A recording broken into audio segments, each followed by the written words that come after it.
as many of you know, Leaders Quest work is all about helping align purpose and profit and shaping a world that is inclusive and provides opportunity for everybody within the means of the planet. And the issue of diversity, of inclusion, of building opportunity for everyone is a vital one, and something right now that is, I guess it's always needed to be at the forefront of agendas, but that people are thinking, in my experience at least, more deeply about and asking new questions about in a way that is badly needed. And we're at a particular, I think, moment in time and opportunity to really, really step up in different ways and to see this issue through new lenses. And in that sense, I'm really happy to have Damien with us. Just a little bit about Damien. He's the Executive Vice President for Social Ventures at an organization called Per Scholas, and I'll let him tell you himself about Per Scholas. But what I will say is that in our host programs in New York, we've a number of times we've brought different groups of leaders and different companies to meet Damien and his colleagues at Per Scholas, and it is one of the most impactful visits that we've done. And one of the reasons I think for that is that people can come away with super practical things that they can personally do and that they can do in their own organizations with new insight about what it really means to create a fairer workplaces and a fairer society. So Damien, you've already made a difference, including, I know, to some of the people who've dialed in today, whose organizations have got involved with you. You also came on a quest with us to Mexico. Max was part of leading that, if he's there and gives us a wave. And we were very pleased to have you as one of the members of that group. Back in the day when we were allowed to go places, we hope that time will return, but right now we go places on Zoom. So on that note, a big welcome. And Damien, perhaps you could just begin by telling us what is Per Scholas, and what do you do? Sure. So it's such a pleasure to be here, and thank you for having me. Leaders Quest is just a phenomenal organization. So good to see Max, Mahika, Daria, just a host of wonderful people that had an impact on my life through engagement through the Leaders Quest program. So just thank you for having me. I'm really humbled. Well, I'm Damien Howard. I'm the Executive Vice President of Social Ventures at Per Scholas. I've been with the company for just about 19 years. So clearly I love something that I do there. And I'm responsible for launching and scaling revenue generating enterprises that fuel innovation and provide working capital to reinvest inside of all of Per Scholas offerings across the country. So Per Scholas is a 25-year-old national nonprofit that drives positive improvement in social change in communities across the country. Now, we do this through what I would call rigorous and tuition-free technology training and professional development. Through that system, we're able to prepare motivated and curious adults who are unemployed or underemployed for successful careers as technology professionals. And we also create on-ramps to businesses in need of their talent. So today we provide solution in over 14 cities across the country, and we have over 500 employer partners across the country. And we have trained more than 10,000 individuals, helping them build lasting, life-changing skills and careers in technology. When we think about Per Scholas' impact, the way that we think about talent and matching that talent with opportunity is that we believe that much of the nation's talent is hidden in plain sight.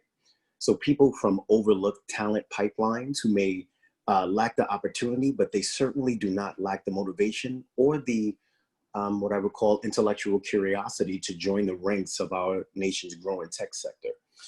So the way that we are able to make that match pretty seamlessly is by collaborating with companies to design industry and technical pre-employment training-based programs that specifically meets their employer needs. And then we match the student up with the company once we figure out and take that consultative deep dive with the company so that we can build customized talent and superior diverse talent for each company that we work with across the country.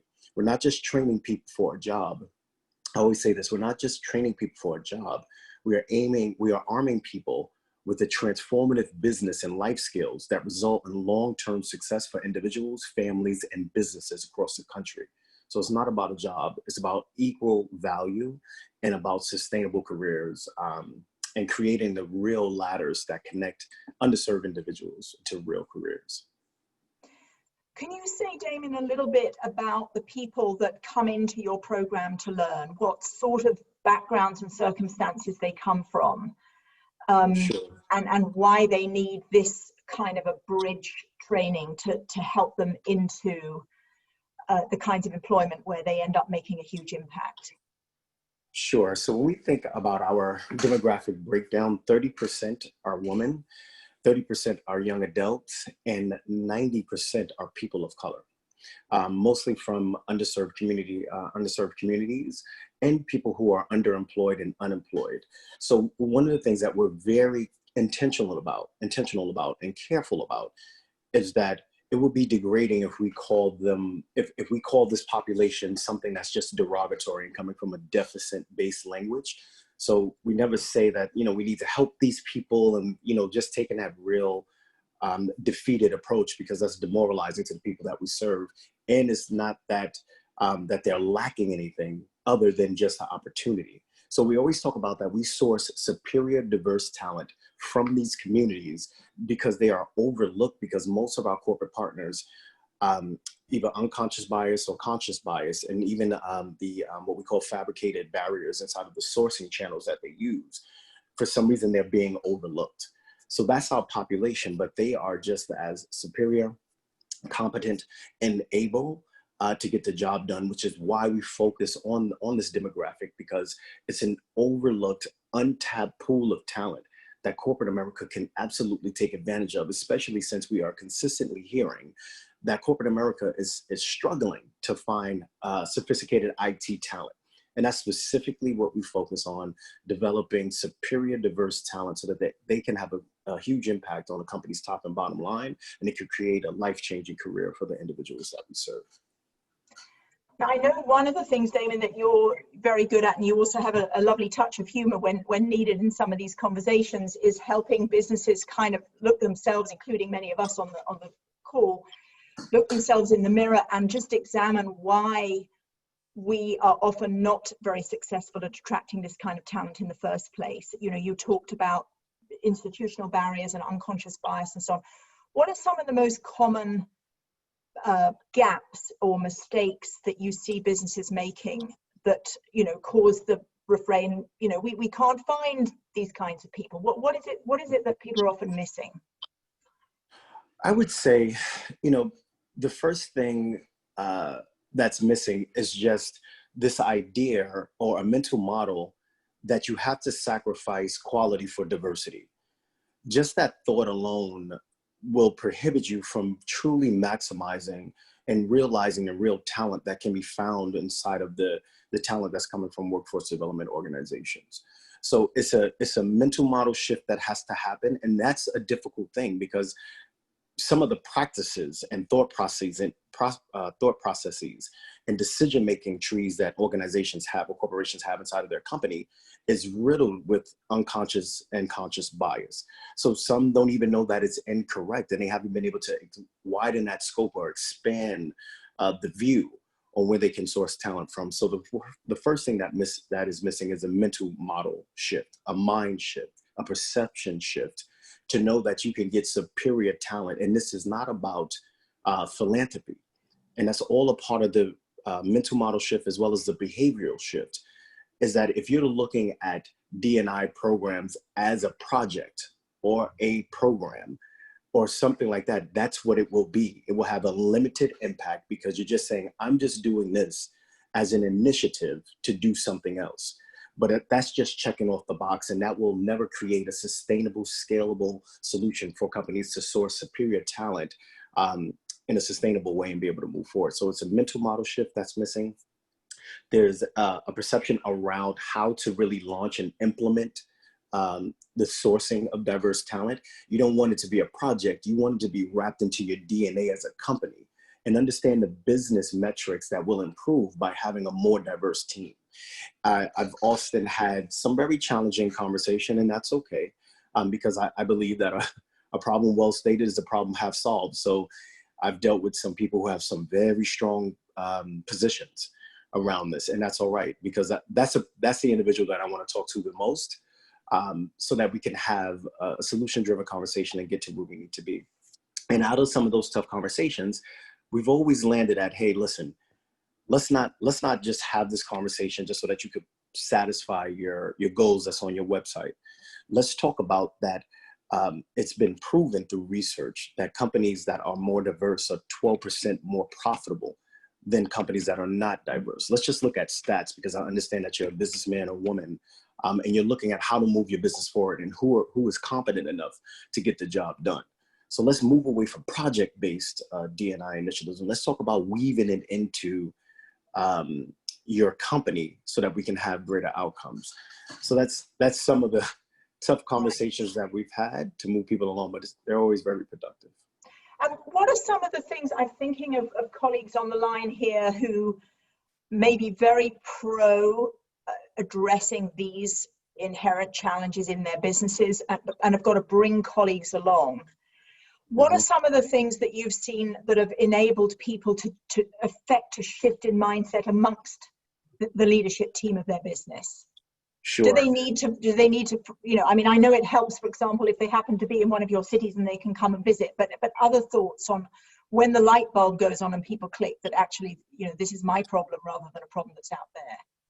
Sure. So I have coached a number of executives on how to launch, and I hate to say D&I initiatives, but to refocus and re-envision what sourcing diverse talent can look like. And I always, the first thing that I share with any one of our partners is that this has to be driven by value. You know, don't start with the underserved community residents and social impact, unless that's really high on the Richter scale for your company. But talk about the business value that this diverse talent can add to the company. I often ask my partners, hey, if you could just get somebody who can do the job, it shouldn't matter where they come from. It should just matter about the skill set and the competency in order to get the job done. So we start with value. We always say, hey, let's look at where you're struggling with sourcing talent, how much it's costing you, because for sourcing IT talent, if you're not filling that role, a company, and McKinsey has released this, you're losing around $400 to $500 a day, and that's on the lower side without filling that role. And then you're pulling on other departments to help fill the vacancy until you're able to get that person there. Then you have to go through onboarding. All of that has dollars attached to it. So we're saying we can shorten your recruitment time, lower your acquisition costs, give you access to a highly skilled, diverse source of talent. And also, we can also provide proven higher retention of qualified, valuable talent. So we start talking about those value points for the business, and that's how you can begin to change the mental model or the perception around sourcing diverse talent. Talk about what you can do for the business, and I usually give them these stats so that they can start that conversation, and then of course I offer up to let me come in if they need me to talk with anyone and to move the conversation along. And Damien, having seen your programs, I know they're incredibly rigorous and really thoughtful and include some dimensions that some of us, you know, having not worked in this space, might not have included. Can you give people a sense of the program that people typically go through as a trainee with you before going out into the workplace or back into the workplace? Sure. So we like to break our training program down into 3 categories. So it's technical training, professional development, and direct placement support. Now, I will say that in order to get into any one of our programs across the country, we have a very rigorous vetting process. One, because it's at no cost, it's free of charge to the individual that's participating. But it costs us just around $8,500 to $8,900 per participant to put them through the program. And in the next, this year alone, we'll be serving 2,000 individuals. And within the next 3 to 4 years, we'll be serving 4,000 individuals a year. So it's very costly for us to do this program. So we want to make sure that we're getting the right individuals in the program. And when we say right individuals, of course, we test for bandwidth and capacity inside of technology. We want to see if the curiosity is there. And we do that through rigorous assessment tools and tests that we have. On the front end, when we talk about trying to figure out what their technical capacity is, we use assessment tools like HackerRank and many other tools just to really figure out where they are with comprehension and understanding technology so that we can help them make the choice on which technical pathway they would like to engage in. So after they get through that rigorous vetting program, and that's assessments, that's 3 interview levels, meaning it used to be 1 phone call, an in-person panel interview, which consisted of instructional SMEs, business solutions, individuals who work with employers, managing directors, and a host of other people, just so that we can really pepper them with questions and get a feel for the student. After they successfully get through that, then it just depends on which track they are actually going through. And we have tracks ranging from 8 weeks all the way up to 14, 15 weeks, just depending on how advanced the track is, that we put individuals through. And once they get into the program, Per Scholas teaches the individual these skills and professional development tailored to the business needs to all of the highly motivated students in there. And one of the things that we think is very different that I have to note is that this is not just about training people on hard technical skills. That's around 75 to 80% of the training. That balance, that 25%, that training focuses on communication, collaboration, continuous learning, and things of that nature, so that individuals can get what they need in order to be extremely successful as they move along. So when you talk about that, that career development piece, when you talk about those soft skills, or what we call essential skills, it's essential that we teach them how to give and receive negative and positive feedback, career navigation skills, landing on their first job, and what does it mean to navigate through politics. We actually give our students that kind of training once they get with us. And then after that's completed, we then have direct placement support services, where once they have successfully graduated, we start to do the matching process with any one of those 500 employers across the country. Great. One of the questions or comments that's coming in on the chat that I'd love you to comment on is the extent to which many employers' software, or indeed standard HR software, has got implicit bias in it to do with where did you get your degree, you know, if you came from overseas, or if you came from a college that somehow they don't recognize, and other pieces, I guess, which AI is embedded in the software. Do you have any comments on that? Because it's like we've really, you know, structured in and automating some of these things, some of the very problems we need to overcome, haven't we? Yeah, so definitely have ran into that, and there's no one silver bullet solution for it, but the best way to address it is, one, by figuring out if that's a reality in your sourcing channel. And if it is, then you have to address it head on, because then you have to wrap very intentional activities around, okay, we know that this system was probably built by someone who has unconscious biases or conscious biases. In order to get through that, you either will have to reprogram that system, or a much easier lift would be to say, hey, let's set up an intentional focus where we're going directly after diverse talent while we're remedying what's going on with our sourcing channels, because that can be hard to unravel. I've even had companies that I've worked with set up another AI system to go into their system to identify those biases. And that's a real thing, where you can figure out where those gaps are inside of your recruitment channels and then begin to fix them. So, and that could be a little costly, but it's a very intentional process, and it's focused, and it can help you identify where those gaps are. But void of that, you could then say, okay, we are acknowledging that we have some gaps inside of our sourcing channels, and we need to set up a team, and it has to be a focused team. It doesn't have to be a massive team, because all of that, again, circles back to dollars spent. But having a group of individuals who can be focused on talent acquisition outside of that, while you're remedying, while you're correcting what's happening inside of your sourcing channel, will be something that you can do in order to address that. Damien, when we spoke last week, you know, we talked about the fact that you've chosen very wisely to focus on equipping people with a whole range of tech talents. And here we are in this extended COVID crises with huge numbers of people becoming unemployed. Mm-hmm. And certain industries very badly hit. And at the same time, part of what is getting through us all through this is tech. Witness the way we're communicating. So mm-hmm. you know, there's, if anything, there should be greater demand for your services, as well as more and more people applying. We touched on this earlier, you and I, before the call started, that you've obviously got a lot of people applying for places on the programs. But could you say a little bit about how your own organization has adapted over the last 4 months, and how well or otherwise that's gone? What's that experience been like? Because people your classes meet in person, evidently, and that all got blown apart. Sure.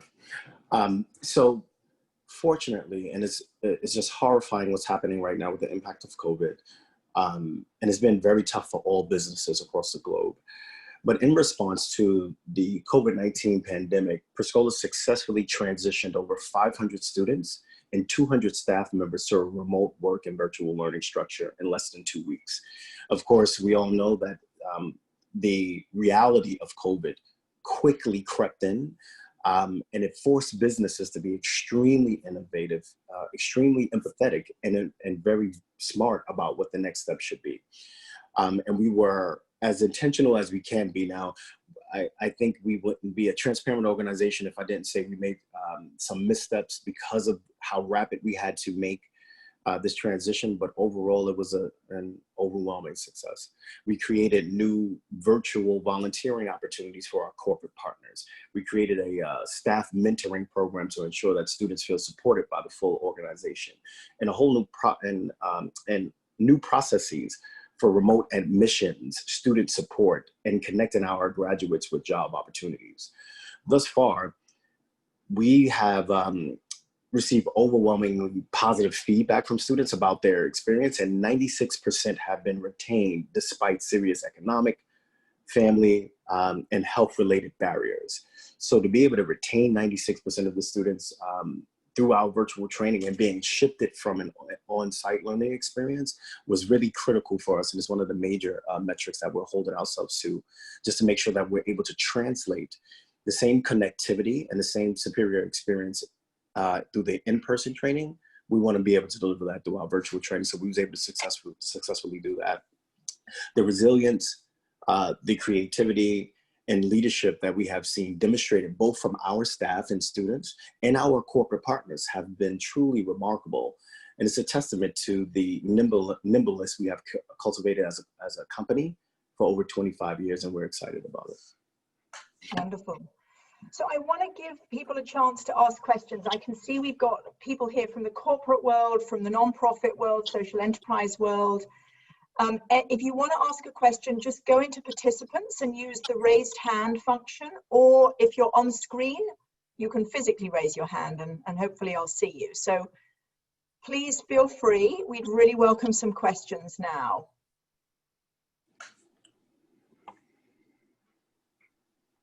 Maybe. Hi, it's Rachel. I can ask a question, but I don't have chat or anything. It's all disabled for me. Yeah, you go for it, Rachel, please. Welcome. Rachel from S&P. Yeah, and Damien, I was just emailing my colleague because I wanted to know what the status was, but I believe we're bringing in 13 new hires from Per Scholas. I'm really excited, and that is a direct result of a quest that we did with our executives in October. So thank you very much, Lindsay and Damien, for that. I'm curious, I'm doing quite a bit of work right now I'm in the talent space, and I'm doing a lot of work to help our company really promote anti-racism and adopt anti-racist policies, et cetera. And I have two questions for you. One is, as we bring these 13 new hires in, how do we bring them in and help them to feel like they belong? What are some things that we can do? Should we consider buddying them up with another person of color if they are people of color, et cetera? What would you recommend around that? Because we really want to focus on belongingness. And then the other question I wanted to ask you was very specifically, you mentioned something about being able to use some kind of tools to identify racism within recruiting processes, practices, and I would really like to get the name of the tool or the people who are doing that. Sure, of course.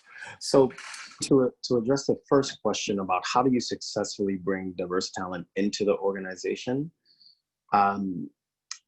the way that you ensure, and this is what I have seen over the years that has, and this practice has been very successful, is that you bring the diverse candidates in the same way that you would bring regular talent in. So the same onboarding support, the same training and development opportunities that you would give the campus recruitment talent that you source.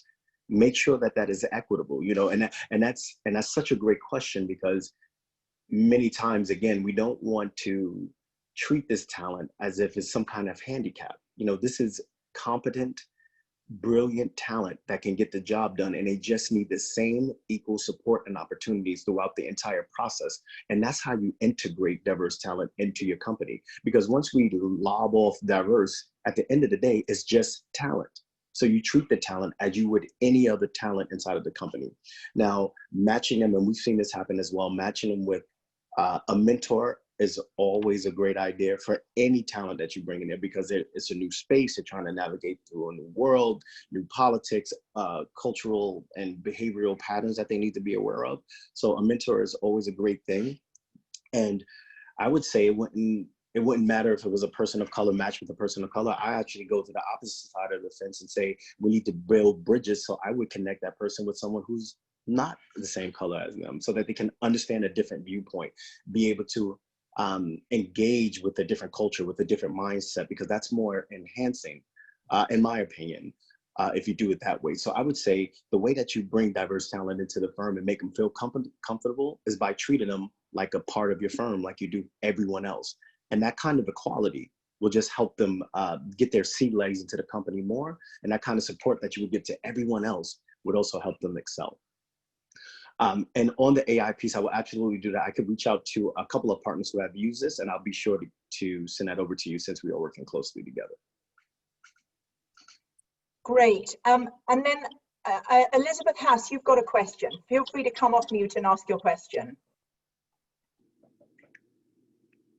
Yes, I actually have two questions. Yeah, go for it. On the other side of this, inside corporations, do you help them build ladders so that they take people up the ladder as opposed to just place people in with skills to create that ladder? Sure. So I can answer that, the first question. So the answer is, if a company is willing to let us consult with them and help them build those ladders, because that's when you start talking about retention. And then, of course, advancing people within inside of the careers, which is something that we watch closely for a 2-year period after participants exit from our training program. So if a company is willing to let us have that conversation with them and help them shape that, we absolutely can help them do that. And this is how we do it. So when we come in, this is so much more than just training diverse talent that that companies can absorb. You know, we always talk about the full-scale talent pipeline management process. And the way that we address that is through 3 avenues. One is reskilling, upskilling, and pre-employment training. Now, for us, reskilling is when you have someone, an incumbent employee, that needs their skills sharpened in a current data stack or a tech stack, where, let's just say, if they're a Java developer and they need to learn new modules, we could come in and upskill them so that they can be more efficient inside of that role that they're doing now. The second option is the upskilling, where we take an existing skill set and then we skill them up to learn something new. So if it's a Java developer that goes into data engineering or RPA or something of that nature, we could then skill them up so that they can move into the next role, and that would create a vacancy in their role. And that's when we implement pre-employment training. Pre-employment training is when we actually source the talent, train them, and then hand them over to the company. So through that very intentional process, when we're able to reskill and upskill and move people along internally, and then offer up a new source for superior talent, then you can get that individual in there and repeat that process, because then when we do it again, that individual that came through our pre-employment phase of the training will be moving along as well as we upskill them and create another pre-employment training program. So it's a very intentional, very immersive process, and I'm just trying to give you the high level. But when companies are willing to do that, we do dive deep and we're able to help them move along. Okay. My second question: are any of your partners universities or educational institutions? Yes, they are. Damien, we've got a few more questions all rolling in, but before we keep going with that, I just want to bring in a little bit of you personally, because one of the things that I think makes these conversations powerful is just a sense of who are we talking about, and what motivates any of us to do the work that we do. You know, you spent 19 years of your life doing this. You're working actually right across the States now in different cities, but also very much in your own community. Do you mind just sharing a little bit about who is Damien, what matters to you, why you do this work? Give us a little bit of your own story. Of course. So I'm a very transparent person. Max and Daria and everybody knows this. But Damien, you know, I've had run-ins with the street when I was much younger. A portion of my family was in the street. I got arrested at 19 years old for a gun charge, for possession of a gun. The case was closed. It's not on my record any longer, but it was a big mistake that I made years ago. And while I was dealing with the street life that I was in, I mean, I've been robbed, you know, I've been jumped. I've seen one of my best friends get shot right in front of me. Somebody I used to play basketball with at 15 years old at an event that we was at. My brother's in jail for multiple life sentences right now over a homicide case that he was not able to beat. And, you know, just a series of challenges throughout my life. And when I did get arrested at 19 and I got out, I actually, the first thing I did, because it was a horrifying experience, was that I went to church to get that out of the way. I was like, yeah, there needs to be a change, to say the least. But the very next thing that I did, I started working at Per Scholas. And I've been here for 19 years because my president never looked at me as less than. He always looked at me as a very smart individual who, if he gave me the opportunities, I would excel. And 19 years later, he was right about taking a chance on me. So I've held over 12 positions within the company. I'm the executive vice president now. And the reason why I do this work is that somebody took a chance on me. Somebody decided to say, hey, listen, you don't have a college degree. I can help you. I'll develop you. And I'm not going to treat you like a charity case, but I'm going to treat you like the person that you are, that you're super intelligent, extremely driven and ambitious. And my leaders saw that in me. And now that I am where I am in my career, very well off, I have a phenomenal career. I've been able to help thousands of people kick off a career. There's nothing more rewarding for me to be able to climb this corporate ladder the way that I have been able to do humbly, and be able to reach back down and pull somebody else up. That kind of work and that kind of feeling is something that you really can't put a monetary mark on. And that's what drives me every day, is to say that it doesn't have to be a perfect story, or it doesn't have to start as a perfect story. But if you're given a chance and you're given a bridge and you're given the assistance and the support to do so, I believe that they can make a difference. And that's why I've been doing what I've been doing for so long. Thank you. Thank you. I really appreciate that. There are some more people. Feel free to wave your hand on screen or wave your hand in the participant section. I'm going to pull out a couple more questions, which we still have time for. Numi, you ask, you're kind of expressing, I think, some of the frustration people feel sometimes in HR teams, in recruiting teams, where there's been a lot of conversation about conscious and unconscious bias, and yet not much has changed. And the question, have you got any tips to sort of, for people who are struggling to make this stuff stick in their organizations, how they might further jumpstart it? Yes. So now, and I think you said, asked if we have any kits or like playbooks or Tips something or like playbooks, or tips, playbooks. So, you know, we don't have a playbook because we always want to make this conversational. And sometimes it's just very helpful to bring someone else in to have the conversation when the company is frankly just stuck in a certain position. And we ran into that quite a bit.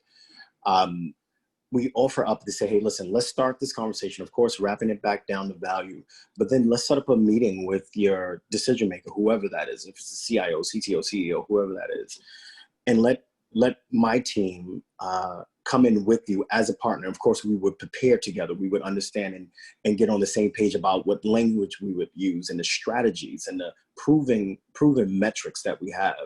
for companies that we have worked with across the globe in similar industries, so that we can have a value-driven solution-focused conversation and move that conversation along, because I understand that frustration. And sometimes it's very hard to move the dial inside of a company that's been operating in the same manner for many, many, many years. It's hard to tear that away. So we always say, hey, let's start with the conversation and bring us in. But here are some of the things that we do talk about.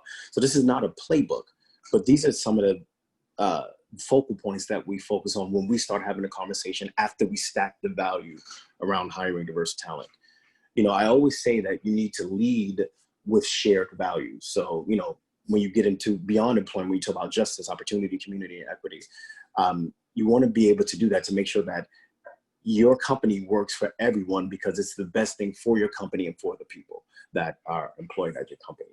Making sure that people are held responsible and are committed to an engaging work environment that is productive. And that's where and shared language, shared value, all creates and fosters a kind of environment in order to be able to move that along.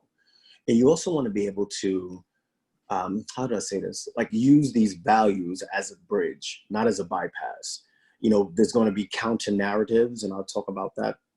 But those shared values will help you address those, you know, counter narratives. So that, as I've heard, and literally I've been in meetings, or I've been in, when we were able to go out, I've been in networking events, and we started this conversation. And I've had people tell me that racism is largely dying out, or it's over, or that people of color are obsessed with race. I've heard, you know, just the fact if you claim the race card, or they call it playing the race card, that people are being opportunistic and hypocritical and diving into demagoguery. So I've had these kind of conversations, and that's okay. But those shared values, once you break it down to a human aspect, it oftentimes helps company move along inside of that process. And then you have to talk, or we would have to talk about systemic obstacles, you know, to equal opportunity inside of that firm. And it's a tough conversation, but then again, it's a less of a blow once we come and talk about these things and sort of like unveil and unmask a lot of the issues that's going on. And then we can dive down into business solutions after we've had that conversation. So it's a very immersive process. I'm just sharing high level, you know, what we would talk about. But that's how we normally help companies move along, is by bringing us in, letting us talk about what the solutions are. And then if it's possible, bringing that leadership to our facility so they can see the training. They can see the level of pedagogy that our instructors come with. They can see how we deliver this training and who these people are, so that they can make a shift internally. Wonderful. Gaye, I'm going to give the last question to you. Gaye Wolfson, come in. Yeah. Hi. No, I've been in this discussion for a while, and I'm seeing, you know, quite often a company will pride itself on a culture. It's almost like everybody who we hire has to fit our culture. And I see a big space for, well, I see it as essential that actually the culture needs to adapt to allow people to develop a moving culture together, and there's fear in that. And I guess that's where the business values make the conversation more focused. So when you're dealing with that, again, the best way, and actually the only way at times, especially when you're dealing with a company that's set in their ways as far as behavior and sourcing and mental models are concerned, it's always the best idea to talk about the business value first. It's always better, don't even go into race, don't go into anything. Say, I have another channel of talent that we can leverage to move our mission forward, or to move our profits forward. Whatever speaks to value inside of the firm, stick to the value, because there's competing ideas and language and thought processes wrapped around inequality and D&I and things of that nature. So before you dive into a sticky situation, just get into value. These people can do the job, and it's a sound channel for us to leverage to get the kind of talent that we need. Value is always the king in those conversations, king or queen in that conversation, and we want to be sure that we stay focused on that, because that you can easily introduce a D&I initiative if you show the value. And usually what I tell companies is, before we go into the conversation, or if we go into a conversation and it's not successful, I say, hey, try the talent out. Take 1 or 2 people and let them show you what they can do. Let them see the value firsthand. And then that conversation becomes a lot easier, because you can say, hey, you remember Jeff or Nancy or whoever that came from Per Scholas. You see the work that they're doing and how much value we've been able to extrapolate from them. Oh yeah, that's from a diverse talent pool. We can get more of that easily, but show them the value first and then move into action. Thank you. We will send around some follow-up materials to everybody, including how to get hold of Per Scholas, amongst others. Sofnat has asked a question, Damien, about other organizations like yours, either elsewhere in the world or that are helping bridge this gap in the non-tech space, in other sectors. Are there other people doing similar things? And if so, could we include them in our follow-up note? Oh, absolutely. Absolutely. And one of the things that I wanted to mention when you're thinking about, organized workforce development organizations that are not specifically focused on technology. I mean, you have Merit America, we have Europe, Empower, all those guys, and all of them are partners with us. Is that a part of what I want to do to be able to address this is that I have launched a national conversation series called Diverse by Design. And inside of that, it will be a coalition of workforce development practitioners, as well as a coalition of our corporate partners, all committed to moving the needle around D&I, and we're doing that nationally.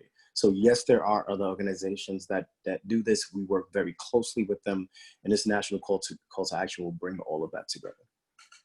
Wonderful, thank you. Can I see Mary Longley there? You've just put if I may, I'm just gonna, is Mary there? Would you like to just say what you've just put in the chat? Because I think it's a powerful message for us to end on. Yeah. Hi, everyone. Good to have you here, Mary. Wonderful to see you. Please just give us this message, because it's a powerful one. Yeah. Just as a person, a Black person, you go into an organization which is, predominantly white, and they speak often about diversity, embracing everyone's cultures, but we're always expected to somewhat leave our culture at the door, or as a Black person, who's 7 generations in this country, I can't particularly be a Black American, but I have to somehow become all African or all white. It's just a very unique situation for us as Black people. Yeah. Like, I should come in dressed in a dashiki, or, like, I'm 7 generations in this country. I can count my family back from, the early days before this country formed. So it's kind of, it's a weird feeling sometimes. I think you make a really powerful point, and I think it ties in with what Gaye and others have been getting at. We can pride ourselves on our corporate cultures, and actually they can be very exclusionary. So a really, really valuable note for us to end on, Mary. Thank you. And I think for all of us in different ways to reflect on. I want to thank everybody for joining us today. Really appreciate your time. Damien, thank you so much. This has been a wonderful teach-in, amongst many things. Very inspiring. You're doing brilliant work. We're really excited to see how Per Scholas goes forward. We're excited to share what you do with everybody in this group. We'll send a follow-up note. And just a plug for next week, we have a conversation next Thursday on the criminal justice system here in the US. We're joined by 3 fantastic guests who are working at the front lines, in particular around mass incarceration and the appalling statistics in the US in terms of Black people being imprisoned. And that will be a very powerful, but also very action-orientated and actionable conversation. So I encourage you all to join us. Thank you, everybody. Thank you, Damien. Wishing everyone a great rest of the day. Thank you. Bye-bye. Take care, everyone. Bye. Bye. Damien.